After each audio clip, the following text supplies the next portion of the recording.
amis téléspectateurs de la Vision Congo.tv à New York City. Nous avons toujours que non, lelo tozali na émission Tala Congo. Tala Congo émission nabino donc oyo et bandi lelo na kati ya Baltimore juste pour na kotala événement ya ba congolais et puis kolanda opinion ya ba congolais dans tout ce qui se passe parce que ba le dit que non, chacun a son opinion, chacun doit faire sa volonté. Donc on empêche quelqu'un à faire ce qui est de lui. Alors lelo à côté de moi, je suis avec Bailo, Azali, un des compatriotes, Azali qui soutenir Area Congo, Nakati Mboka San Diego. En tout cas, sali grand voyage pour nous qui ça amour et sentiment, il y a diaspora congolaise, Baye Nakati Baltimore pour na base mais au Sangana baninga, bolanda lisolo na parce que Beti Bal, sali match moko avec New York City. Alors bolanda. Bonsoir Bailo. Ah, bonsoir. Bailo oyambio siko ezali émission Tala Congo. Tala Congo ezali ko tuna ba question parce que ozali free ya koloba oyolim koloba. Personne ne peut t'empêcher de faire ta volonté. Volonté na yo eza volonté na yo. Oyo poni ezali eloko ko sala. Na minute oyo.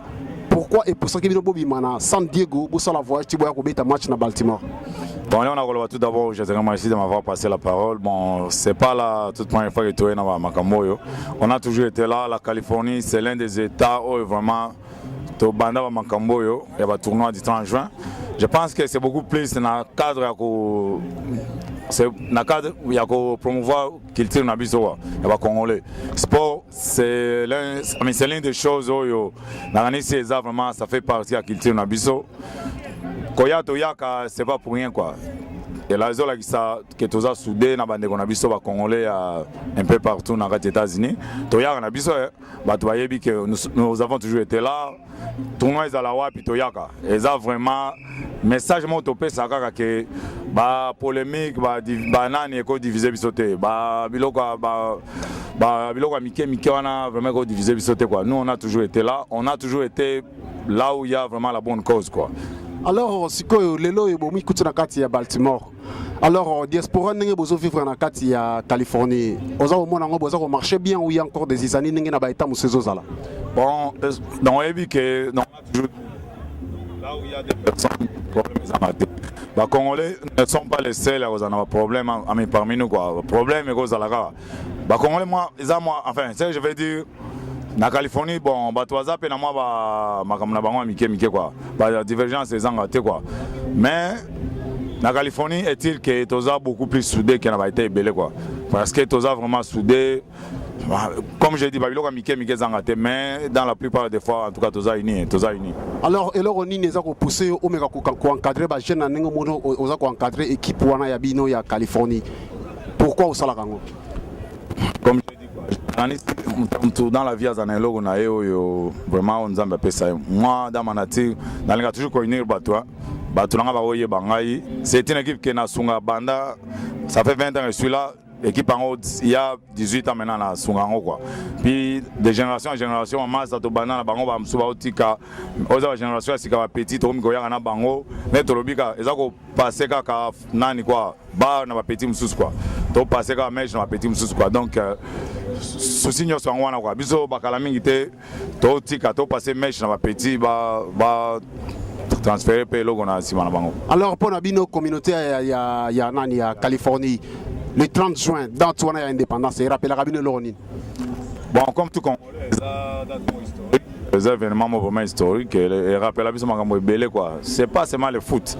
Quand il y a tant de bande de belé, à New York, qui ont toujours été là, à Virginie, d'ici Maryland, Chicago, un peu pas. Donc, souci à mon avis, quand il y a boyé, qu'on célèbre vraiment, qu'on commémorer l'indépendance dans le sens, vraiment c'est l'essentiel quoi. Alors, message nous avons pour Oyo même zizani pe contradiction dans la diaspora congolaise. Bon, je pense que c'est la question que j'attendais de plus quoi. Message mon agopé saraka. Bien les médias surtout la rolobana nous bien. Bon ça boulot moi trop, il y a malamu mingi pour vous aller vraiment une miro comme on va en anglais quoi. Vous allez vraiment une miro. Dans le lobby, bois aux États-Unis, nous avons une opinion hein. Les autres respectent. Bateau même zizani dans la communauté, ils vraiment bien été. Toi makambo belé za ko sa na mboka. Soki toza vraiment unis, to ça la match bere que to sala. Mais ils en batu mususu bon, basala ba ndengwana. Bali ko ya na ba problème à mike place ko zala te quoi mais toko sanini biso ba misusu nde to lite kaka to pesa ngo chance te to continuer ko prêcher kaka que compréhension ezala entre nous mutu na ko sel on a mais to continuer ko prêcher kaka qui amitié a bien bonde ko ezala quoi na o ezala vraiment c'est monene bana Baltimore longo nya ba sali musala makasi. L'année prochaine, comme ça, toi, soutenir quoi. Alors, merci. Là, c'était Bailo de Californie, un des jeunes qui encadre beaucoup la jeunesse congolaise dans la ville de Californie. Merci. Tala Congo. Tala Congo, donc, ils allaient émission Oyo, Loba Vérité, Kobombate, Kobanga Mutute, parce que volonté na yo, ils ont volonté na yo, vie na yo, ils ont vie na yo. Moutako empêché yo, aussi la volonté na yo. Parce que les alliés volonté na yo tala Congo na minute tout ça dans la communauté ya Californie oh donc il va se déplacer pour ba comme lelo na kati ya Baltimore juste pour célébrer journée de l'indépendance. À côté de moi nazalina confrère moko oyo aroye bisabino siko na minute yo pourquoi ba effectuer voyage ko bima na Californie ba ya na Baltimore tandis que batikala ki na Baltimore na Californie te pour nanine. Bonsoir. Bonsoir. Papa na retourna on a minute oyo parce que ils ont volonté na yo. So c'est pelio les kana émission, ils ont volonté na yo. Personne ne peut t'empêcher pour dire que non, volonté na yo to empêcher en ou bien elo rozo sala to ya to contredire en non. Parce que volonté na yo, ils ont volonté na yo. Oko pour na la footballeur, oko pour na la musicien, oko pour na la politicien, personne ne peut t'empêcher parce qu'ils ont volonté na yo.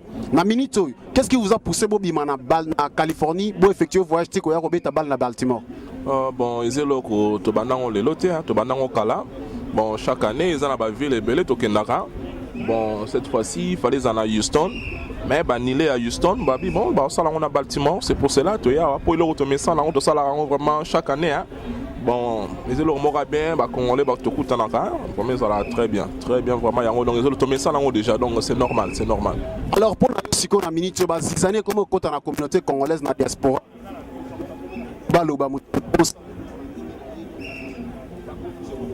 pour être le bel bon, ils ont mawa tout le moment vérité hein blog monsieur fallait payer ça la marathon ba congolais photo lingana ba blog to ça les a bien donc tout changer esprit chez biso na pays toi dans un problème musika a sota sur un problème ça la bien moi surtout yokani awa ata chez biso to ko aider bango to peut ça ba ida bien donc tout tika ba biloko wana ya pas na ba division pas ba vraiment ça bien tout quand tous à l'ensemble toujours en tout cas ça bien tout ta musika tout le monde a ba trouver ça les bien que problème ça ba division dans la carte ça bien en tout cas et ça là pas si à trop vraiment tout changer à nous les Congolais tout changer.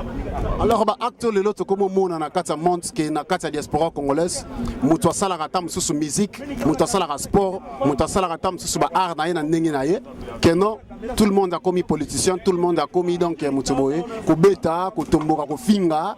Est-ce que pour nous, il y a des éducatifs ou des alignés? Non, les éducatifs, ça bien été. Tout le monde vérité. Babilo Kwana, Kobeta, ça bien été. Tu vois, les politiciens, la place Nabiso, politiciens zaté. Sauf les politiciens, rentrent chez nous. Que Salangokuna, tu en as besoin de Bangokuna, pas ici. Que Babilo Kapamba, Kobeta, tu as des ordres, vraiment on n'a pas besoin de ça. Vraiment on n'a pas besoin de ça. Non. Est-ce que un jour de division entre Bisma Bandeko, Bazana mais bien sûr, et c'est même la division déjà. Et ça n'a pas tout ce soir Azoban Ozongamboka pour un problème à Luki en dehors du pays. Donc ils ont déjà la division, ils ont un problème donc photo yo quand on tous ensemble, dans la mascatoya Kabotokutani ça la bien, dans la problème là au Kakuna Babeta Congolais Moko pourquoi ma politique continue en 4 involve dans ma commande vraiment de solo lango mais à Robeta vraiment tout le cas solution mon des pays quoi. C'est tout mais ba division ba dégâts c'est pas bien. Donc c'est pas bien. Alors merci à Mingi vraiment na ndenge au lobby parce que sa volonté na yo, on a volonté no pe opinion na yo parce que o eza émission Tala Congo cela veut dire solo la o linko personne ne peut t'empêcher, personne ne peut empêcher ta volonté parce que ils ont choix na yo oponi et puis précisément na 4 États-Unis tous vivre les ali pays les ali pays o que non ba pesio fruit ya rosala solingi. Alors selon nous tous vivre est-ce que vous avez au moins la diaspora communauté congolaise baza comme s'adapter na culture ya jour na ba non et il faut que tu aies la culture na mboko zali kaka non c'est bien ya mabe hein culture mboko za na bien ils ont un peu mabe mais ya biso neto ko tango nere na mabe mingi hein Ce que tu bien, bande na biso ba ko la vraiment culture ba coach na base ya bien te bazu ya mabe. Lelo so aux alia na bande mo po bien au mona on a libanda so ki to kota la culture en moko to kota na politique na bango ndenge bango bata musaka politique na bango so to koti na wana chez biso to kozala bien koto ye bayango donc culture en moko eza bien pesa mabe pour ça l'erreur te eza raté pour kota la culture en moko po bonga non attention faut te faire attention donc vraiment chez biso donc tous à mon esprit mora bien tous la culture a bien to rose ba culture a bien na Europe to rose ngo awa partout même chez nous to la culture a bien tu es bandé nga osale lango to rose na biso bien to on a besoin de la culture en moko te vraiment non rien du tout. Alors, merci. Là, c'était Claude de au Penza, donc Azali, un des compatriotes, à lobby volonté naïe, et puis Moutako empêché, Nzela Linko Pona, Nzela Repona. En tout cas, tout continuer, Bogoyoka opinion, à moi, Moutuna Moutoupe, Nengeni Makamoza Tambola. Merci à Congo, Ezali donc il loba vérité, volonté naïe, sa volonté naïe. Moutako empêché Azati. Ce n'est pas que ce moninga sala politique ou bien abetara bal, abetara musique aussi au bakise les titres musus. Non, na minute yo tozana Adolphe. Yoga opinion nae. Sali voyage ko uta Californie, si ko na Baltimore. Et sa volonté nae parce que il y a trop des organisations au Ebotamaki le 30 juin à l'élo. Mais à Pony et Sika à Pony parce que sa volonté nae. Yoka Adolphe. Bonsoir Adolphe. Bonsoir. Adolphe Baltimore. Qu'est-ce qui t'a poussé au Bima, na Californie, au sol voyage, à Baltimore? Vous savez, ça, ce n'est pas le premier voyage. Hein? On a toujours fait ça et ça, c'est je pense, la 11e année.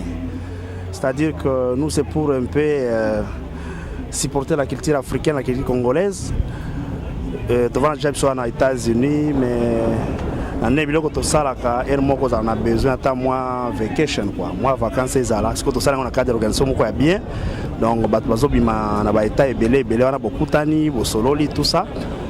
Il est vrai que c'est par rapport à la culture, mais la culture aussi n'explique pas aussi c'est par rapport à pays politique, ça appelle na carte bloc belé. Mais on est poussé à mingi za pona ba contact, c'est-à-dire que kuta ba congolais mususu sika ba vanda to mi Californie na San Diego, mi to na Maryland na Baltimore, les aka pona ba contact tu vois un peu. Netio na minito yo. To tiko solo na terrain, mais donc on est za biloko to linga to ça là, to yeba na tout ça na cadre wana.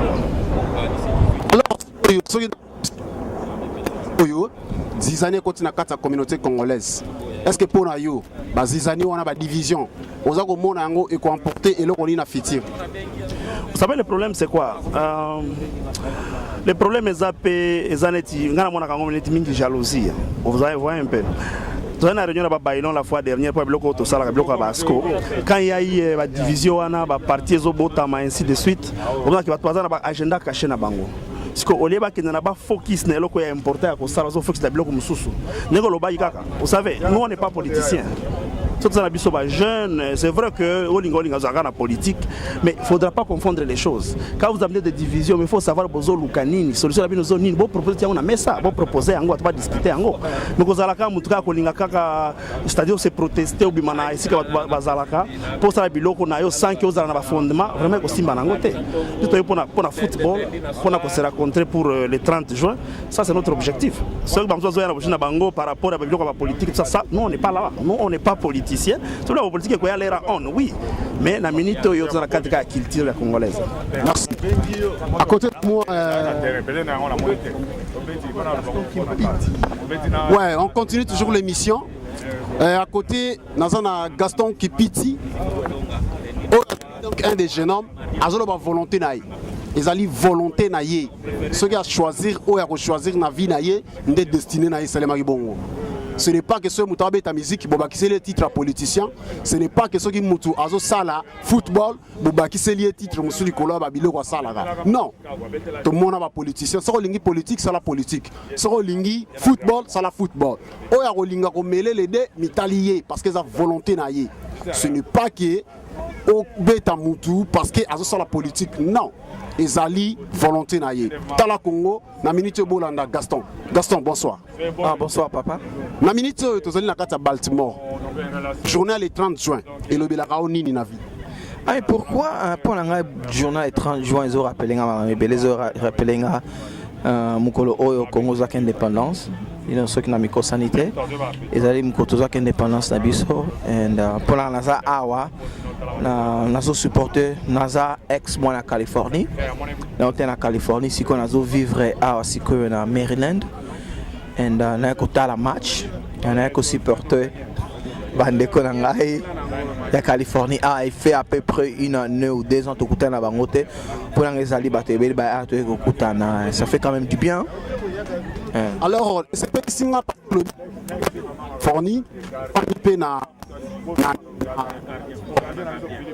pour la minute juin le 15 juin au Kezali moro historique est-ce que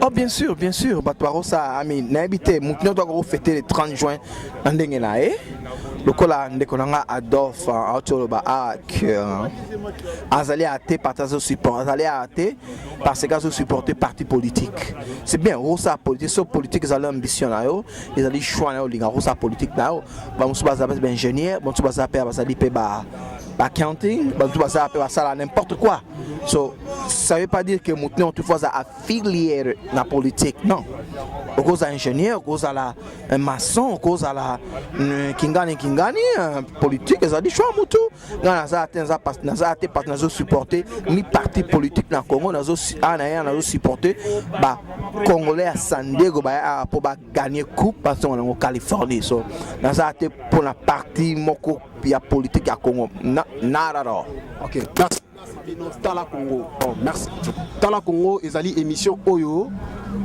ezali kolekana chaque samedi en direct parce que babi volonté na nga eza volonté na yote volonté na yé eza volonté na yété donc au poni choix eza vinao eza via mutusuté alors on a minute nazana avec des jeunes hommes à ma gauche nazana Coco à ma droite nazana Pagi alors boyoka et le ronini bazar sur la parce que bazar deux organisateurs oyo ba organiser quelque chose dans le journal le à Baltimore na robanda na droite na ngai avec Pagi Stone Pagi bonsoir. Bonsoir. Alors Pagi a été fixé caméra bien parce que émission est émission Tala Congo. Tala Congo cela veut dire kobanga mutute loba volonté à vinayo parce que personne ne peut empêcher volonté na yo. To fa na kata États-Unis et à payer liberté. Même na Congo aux la liberté ko sala o lingo sala. Soro lingi aux la politicien mutako empêcher oti. Soro lingi aux la footballeur, musicien, o lingi o mêler les deux politique na musique mutako empêcher azati parce que ça choix na o et puis ça volonté à vie na o. Alors émission Tala Congo et ça émission loba vérité na kata diaspora États-Unis. Na minute yo koko Pagi bo organiser ki eloko yo que ba congolais ba kutana awa na kati ya Baltimore pour na célébrer journée à indépendance.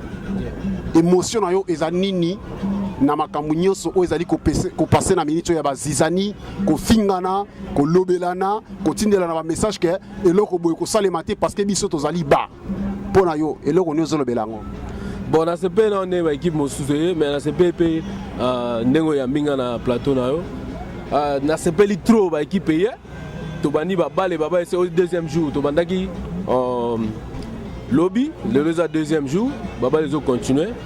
Mais le problème est que au Congo pensa to linganité tokyo tongango bongote soki to linganité Congo bomate il faut bana to bana na bolingo parce que Jésus atikila biso lité ya moko bolingo nde oya yaki nango tala kaka nzamba sali Jésus aya atikili lité ya moko bolingo il faut to bana na bolingo après de Tokyo développer atako tala Congo wana ezaka bolingo sans bolingo on va rien faire mais banoko bazo fingo bazo tia ba commentaire et tout bon eza o makambo ngana ki finga bango te mais ba réfléchir parce que to bomi mutute ezaka to sanga la biso nyonso yo ti New York hein autant partout ben le lo e non ma solo à Baltimore. Alors si on a minute na tuna journal le 30 juin et rappela ka onini na vie indépendance ba pesa biso indépendance to koma libre na Congo penza to koma libre zela fête ya samedi ndebo comprendre que non to yebi ma solo indépendance. Mais dans quel sens parce que batu mingi ba comment comme batu na ba loyenge beaucoup na kata fait personne aussi tout le monde a expliqué batu que non indépendance ezala ki na mboka na biso boye donc histoire ezali bo ça la business a roté que la batu ba biloko ko lia na masanga komela te to ka ki masolo ana eza bongo te samedi dimanche boyoka lisolo tant bokota feti bofandi pe bomoni masolo auto créer pona ko tomi rappeler tina ba lumumba banini makambo ebele tina ba discours na bango ekozala on point donc vous prendre décision que beaucoup l'accès quand même réalité indépendance dans les Congo. Au moins les médias il faut que banda ko critiquer ka ndebiso pe to bongisa non c'est bien boulot na autre on point et opesa biso pe ba ligne ah donc tant botozo kabino ezate que toza ba teti mais tozo yoka na sima yo moko mona ne to bongisi. Alors sikoyo eloko moko nazo tuna question bazizani oyo ekomi lelo na kati ya diaspora kofingana kotongana koloba makambo ezanga tina moninga alingi asala eloko na ye bamisusu baye tokoempêche eloko wana tokotelemela yango. Est-ce que eza éducatif ou bien ozoempêche volonté ya moninga na eza éducatif te oempêche mutu asala plan et puis bato bauti musika eza neti bino bauti New York daga batrajet oye awa baempêche osepela te omoi teke eza masolo babiloko na bandeko na biso ifo botikama yaka tosololi te oye tokopere ke na olingi nini onga na lingi bona otia na mesa topanzi yango ola obanda kotelemaka kofingaka eza na sens te mon frère eza na sens te. Alors merci Pagui. À côté à ma gauche na traversé nazali na Claude na minute ozali Coco pardon ozali un des organisateurs oyo bozali ko organiser ba événement na kati ya Baltimore. Pour yo le 30 juin et le belaka nini est-ce que ezali journée que bato bakuta na balia bamela basepela ou bien babanda ko bunda na kati ya bilia bisika wala. Non, en fait, les gens ne comprendre. Les 30 juin d'abord, ils ont fait indépendance. Donc par là, que Bisso Congolais, tous les systèmes sont moto fêtara. Donc il faut qu'on l'ait comme là. Donc ça fait partie toujours. Il y a célébration un jour, on a quoi. C'est un peu ça. Donc Moutinho, ça a dit Congo, Isaka, Nabako, il y a Belge, et puis avec l'histoire de Lumumba, nous avons aux indépendances quoi. Donc c'est une journée où Moutinho, au Congo, là, droit quoi. Donc on mérite au fêter quoi.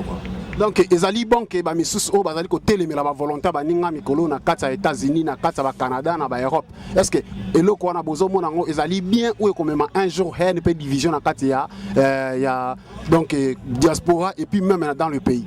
Mais en fait question à comprendre avec côté de la volonté par rapport à quoi bato ba komi ko telemela la volonté olingo sala eloko na ba bi ke to ko telemela eloko wana ko sala ngote parce que bazali bato baza boyi ou bien bazo soutenir politique ou bien bazo sala eloko moko boyi. Est-ce que eloko wana eza bon ou eza mal?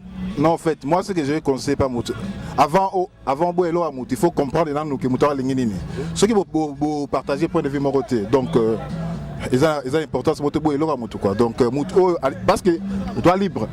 Nous sommes libres d'exprimer opinion na yo alingi. Donc à ça la paix o makambo ko kelena or ya loi te quoi. Alors ce que la idée na ye au lieu de condamner il faut d'abord boyo kaye ce qui est bon bonimi. Ce peut zapper mabe boboye. Alors vous appelez libre quoi. Alors dans soirée na bino o bo préparer yango. Et là on in o bo la ki sa population en réalité que toi la indépendance pays na biso Congo ezala ki bona boye. Non, en fait, pour la soirée, il y a dimanche, il y a clôture. Tu peux préparer, tu peux projeter moi image, moi film, il y a Lumumba. C'est là en synthèse, moi 10 minutes quoi. Donc par là, on va exposer. Tu vas moi film moi boué na batu boya na baromona quoi. Donc moi résumer mon boué. Bah image moi bon je crois bah on nouveau quoi. Donc c'est prévu et puis moi discours mon boué et puis ça m'a na cadre ya ko rappeler bah histoire quoi. C'est un peu ça. Alors merci Coco, na dit que eloko bo ça les a bien pour encadrer jeunesse, mais seulement eloko toza retourner na minute oyo. Est-ce que lelo na lobby bana obozo bota bo expliquer bango quand même que culture na biso congolaise za boyena boy. Mais au moment tout même à fait donc tout ça toujours dans cadre que non toté à bana quoi. Que ça bon que non vous avez vos frères congolais et puis vini ba congolais ba menaka. C'est un peu ça quoi. Donc yango to mener toujours ba kambo tout ça va fait taboué. Donc pour moi en tout cas on a d'abord flatté. Amouni batu belé de partout donc merci à tout le monde pour vous répondre à l'invitation à Bissau en tout cas on a plaisir à trouver na bana ba famille belé donc on a plaisir quoi en tout cas merci vraiment. Alors merci là c'était Coco un des jeunes hommes na kati ya Baltimore on va soutenir acte ya indépendance na kati ya Baltimore. Merci toujours que non tozali batu tozali toujours pour na couper sabino ba nouvelle pour éduquer la population et puis que c'est vraiment réalité de tout ce qui se passe na kati ya diaspora. Na minute oyo à ma côté nazali na Inde oyo asali voyage à Moulaï ko uta na Chicago tiko ya kokoma lelo na kati ya Baltimore juste pour na recouvrir ba image pour ko la sabino réalité il y a diaspora na kati ya États-Unis. il s'appelle Charma, vous voyez bien, vous l'en avez na kati ya Congo Mikili. Alors lelo et c'est ici que non a passé na Vision Congo pour na le belabino quand même les réalités à Makamuta pour la kati ya diaspora. Ozali émission na bino talk. Talk cela veut dire Tala Congo. Tala Congo cela veut dire loba volonté na yo, loba oyo olinko loba. Moutaro ko empêcher volonté na yo te. Sala okoko sala, que ce soit politique, que ce soit musique, que ce soit quoi, sala parce que ça volonté na yo, chemin na yango wana. Alors boyo kapé opinion de Gonabiso, Charma na minute na katia talk. Bonsoir Charma. Bonsoir. Charma na minute papa, on peut naître ningi to benga lisolo na biso parce que sengalo za la naître. Bien sûr. Tout ce qui se passe maintenant na katia diaspora, ils ont le vélo nini papa. Diaspora américaine, n'est-ce pas? Diaspora congolaise. Diaspora congolaise. Congolaise à Wanakati, aux États-Unis. Bon. Ah bon, moi ce que je peux dire, c'est un peu triste. En tout cas, je sais que Illinois, Chicago et chaque année, il y a un tournoi à par exemple. Mais à New York, il y a été. Pour dire que il y a Balembi. Mon biso à Chicago, à Illinois, tant de ça, il y a un match, il y a une manifestation, et ça a cotisation. Vous savez, cotisation, il y a un APC, il y a APCT. L'organisateur va couvrir le reste. Alors, tant que vous avez la fête, vous avez la fête. Vous avez la poche. Vous avez célébrer, vous célébrer entre Bino Bandeko, vous avez banda. Donc, il y a une occasion de nous avons que tout ensemble Bandeko. Et comme ici, ce que vous faites Bandeko, bon, pour à côté de la fête, comme on la business. Alors, vous avez souhaité que l'organisation Salami, vous avez la cotisation, vous invitez la ville Moussous Baye, à la participation à Bango, tout à la noté, vous yambi Bango Nambo Bino, vous avez le sacrifice, vous sepeli ensemble comme un pays. Il faut faire un mot tout en arato c'est très rare. Il y a un autre que c'est un bon minimité. Alors si vous acte pour aller poser micro na la diaspora que non moninga zo sala volonté na ye ba misusu ba komi na matongi pour empêcher volonté na ye. Est-ce que pour yo en tant que naître parce que vous allez un des reporters na kati ya États-Unis. Et loko wana est-ce que ozomona ngo ezana sens mais ezana sens te? Non, biso toujours pour la démocratie. Mutu na choix ça oya lingi. Bien sûr, yo posa na choix ya linga oya sali to linga ngote. Oza un choix oza d'accord na ye. D'accord na été. Mais une chose est vraie, Mutu a un droit à savoir lingi. Si Mutu a décidé que ça a fait na eboé, ils ont droit na ye. Bien sûr que ça ne veut pas dire que parce qu'ils ont droit na yo que ça l'est bien. Non, pas un droit à critiquer pèse à droit na bango. Mais tu as que tolérance pèse à la. Mutu a sali bornaye, ils ont d'accord té benana tika bornaye à part. Soko Monique au foot à té kende. Le roi ngai n'a pas d'accord té na foot sarabatu na ba fête. Que foot ça ba somme il y a $100 na fête moro oyo. Et le moment est exceptionnel les Zazara que beaucoup tena bandero na bino mona na kala, beaucoup tena va charger $100. Na d'accord na ngoté. Alors, ce nga d'accord na ngoté, c'est-à-dire que nga na benen na mpanzi na ngai na foot $100 na ngaté mais kena kende na mais robe sabor moninga wan eskoto boy. Alors vraiment merci Charma, on a évité message ni na sukoro za ngo pona diaspora nyonso ya États-Unis na minito yo et puis na ba œuvre sala na kati ya communauté congolaise na kati ya États-Unis. Un message n'arrive en simple. C'est que tous sont tolérants, puis tous sont ouverts na ba opportunité na ba idée à battre mususu. To quand mateka na idée na biso mo que o ya biso to kanisi yango wana kaka muteza vrai. Non, to peut ça rappeler tant to yo karabande comme mususu ba idée na bango. To comparer pe na wa biso peut-être que to qui peut quoi apprendre ya bande comme mususu. Donc soit na raza que to comme ba vrai démocrate, surtout États-Unis to yebi yango que za pays et le ba que démocratie botama awa. Alors on a souhaité que les Congolais au bazar ça va Congolais mususu na étranger que oui, bisonde ba États-Unis awa, to za ba vrai démocrate. Alors, message moi on retourne dans la minute Oyo. Je pense que aux qui informé dans la nouvelle Oyo de Konabiso, GI, Azuku, Nakati à LA. Et comme il y a un point qui est accueilli pour aider diaspora, bayi, ba information, il y a des Konabango, ba Congolais, ba œuvre, baza kusala, ndeni baza kotombo la culture à Congo, mais est arrivé que ba komi kusala ba acte moko Oyo et bimi donc acte moko banal. Vous avez manifesté par vol, par acte posé contre GI. Vous avez levé la GI a moutnangai, vous avez à New York na marche dans l'ONU, vous avez marche dans l'ONU kuna pour na mamwele kana est ndenge basi na biso bazo violer bango, ndenge ba mère na biso bazo boma bango, vous avez marche kuna ONU, vous avez na GI. eza mawa mingi parce que GIA eza un des bateaux oyo pendant les États-Unis, pas seulement les États-Unis mais dans le monde, ba congolais oyo bamipesa na combat pour na Congo. Combat eza te kaka ke mutu moko akendaka ta tenue militaire abundaka mpo na Congo libanda, non. Combat eza mpe ke mutu moko intellectuel oyo azwaka temps na ye mpe alakisa baimage ya biloko eza important pour na biso bacongolais lokola ndenge tosala marche wana adiffuse yango et tout ça. Donc esalenga mpasi koyeba ke GI bayibi babord na ye, donc ekati boulot na ye.